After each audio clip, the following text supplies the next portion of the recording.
Dave, Lindsay and I have talked to them. Lindsay and I have been on their Trucking with OOIDA podcast. They have actually been on the show with us as well. I've Have heard you them. gotten a chance to talk I with have Scott not. Thompson and Ashley I Blackford? have not. I've been listening, but I haven't had a chance to talk. Well, allow me the honor of introducing the hosts of Trucking with OOIDA, Scott Thompson and Ashley Blackford. I'm just going to kind of step back here and give you guys a chance to talk to this man for a second. Dave, say good morning. Good morning, Ashley. Good to talk to you at long last. Good morning. Yes, and we definitely will get you on the show because we'd love to have you on and chat with you. Well, thank you very much. Scott, good morning to you. Hey, Dave. How you doing? Fantastic, fantastic. So here we are, 1st of December. We were kind of talking about what kind of a weird year it's been. It's been a year that kind of zoomed by and then kind of got bogged down in several places too. Scott, what are your thoughts about 2025 going into the end of the year? And then we're going to hit our 250th anniversary next year as a nation.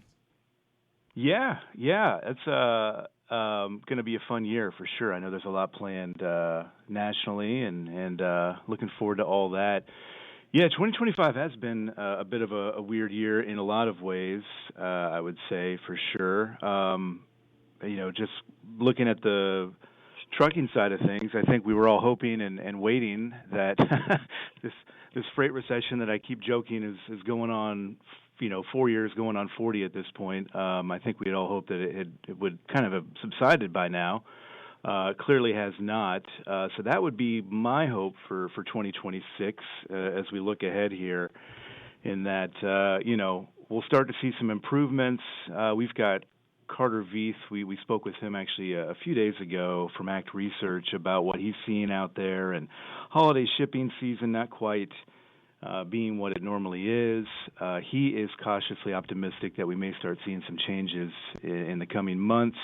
I am much more on the cautious side of that, obviously hopeful, but that's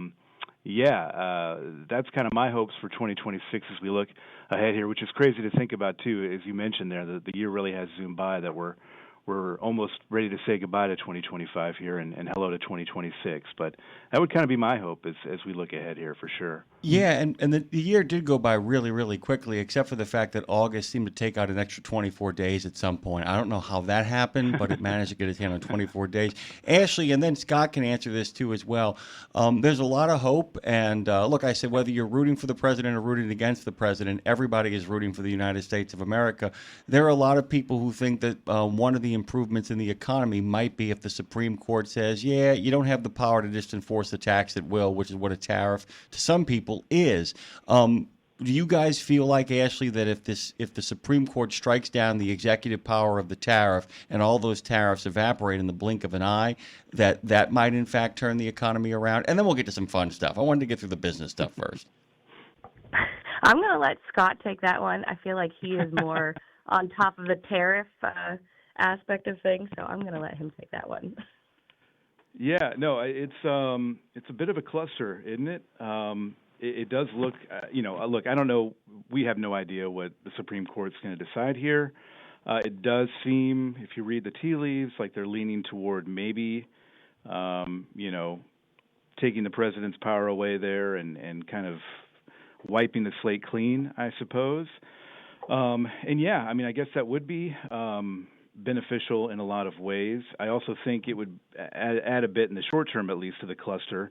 So you'd be talking, refunds and all these other things that are kind of floating around out there. But yeah, I just, going back to the first thing we were talking about there with 2025, I think you got to talk about tariffs when you talk about everything that we've seen and all the uncertainty that this has, kind of created throughout the supply chain.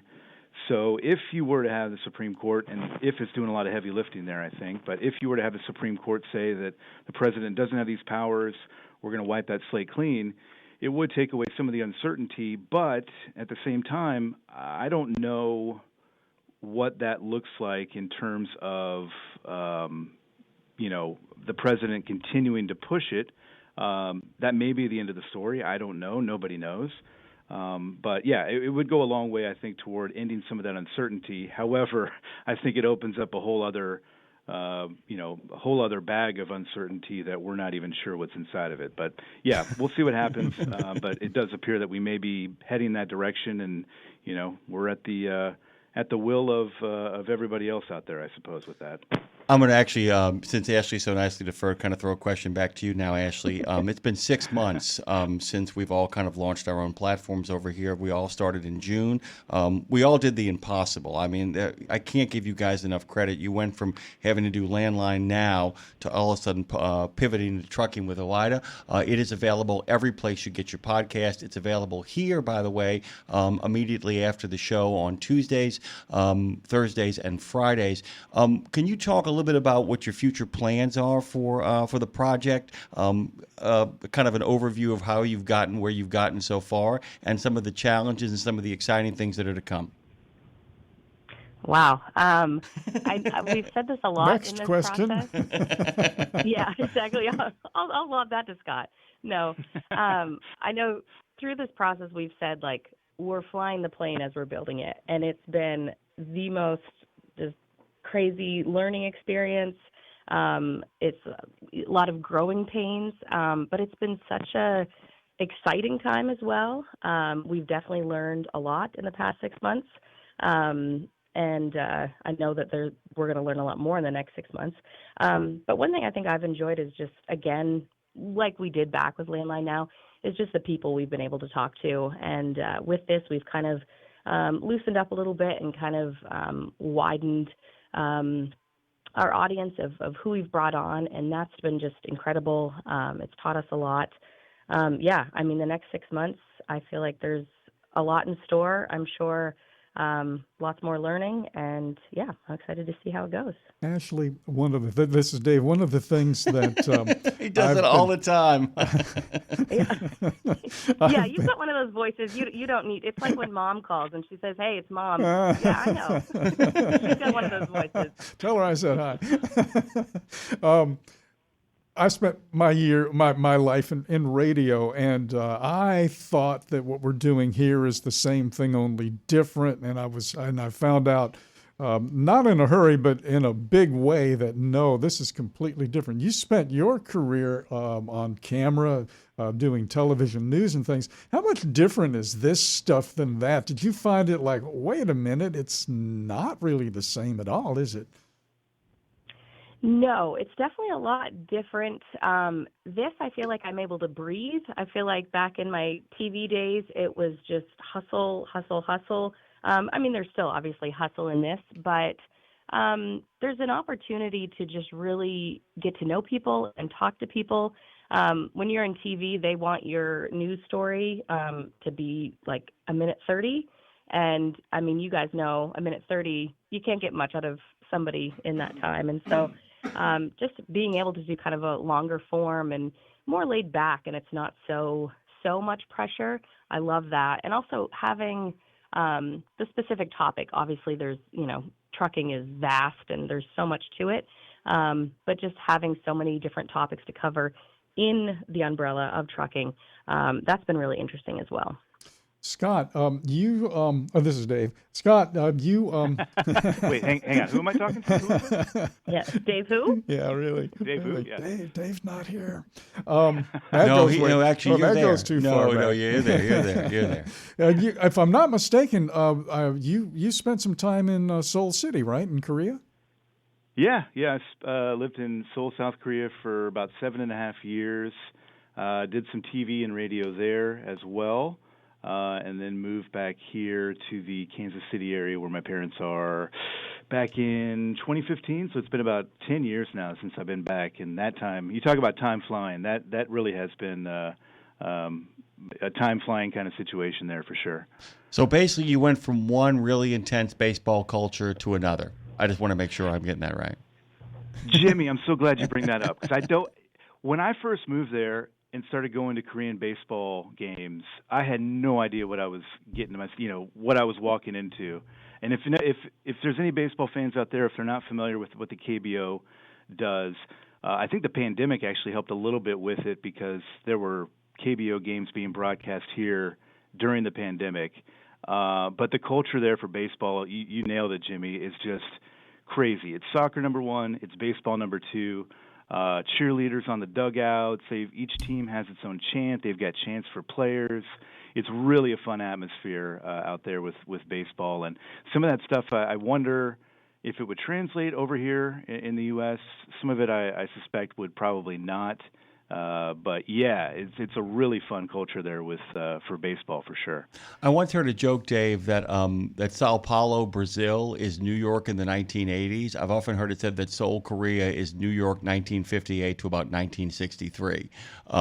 I don't know if you found that, by the way. I've only spent a very limited time over there, not like you and Dave, who got a chance to really kind of dig into the culture. But it is a very, very different culture. But at the same time, it feels like you're in a time loop. Was that your experience there? A little bit, yeah. It was amazing because I was there for, like I said, about 7 years, and the amount of just progress that I saw just in that 7 years that I was there, I felt like was pretty quick. I mean, this is the pace of that society city is quick. What's that? The pace of that city was quick 55 years ago. Yeah. Well, yeah, exactly. And just the pace of what we've seen it develop. I mean, if you figure and you think that this is essentially an authoritarian, country into the 80s, what they've done over the past 30, 40 years has been incredible. And yeah, as you said, Dave, very fast-paced, lots going on. New York in the 50s and 60s. I wasn't around for New York for the 50s and 60s, but I imagine there are some parallels there for sure. Yeah, it's really kind of groovy. We got time for one more question. I'm going to ask this of Ashley, by the way, and Dave introduced the energy of this. The other thing is that one of the things we've been trying to do over here, and I've noticed it's beginning to kind of creep into your stuff as well, not based on our inspiration, but your own urge. There's a certain need to get the irreverence back in a lot of this stuff, too. That there was a drift for a long time in the last couple of years in the old platform for a lot of people to get very serious, to get very Cronkite-esque.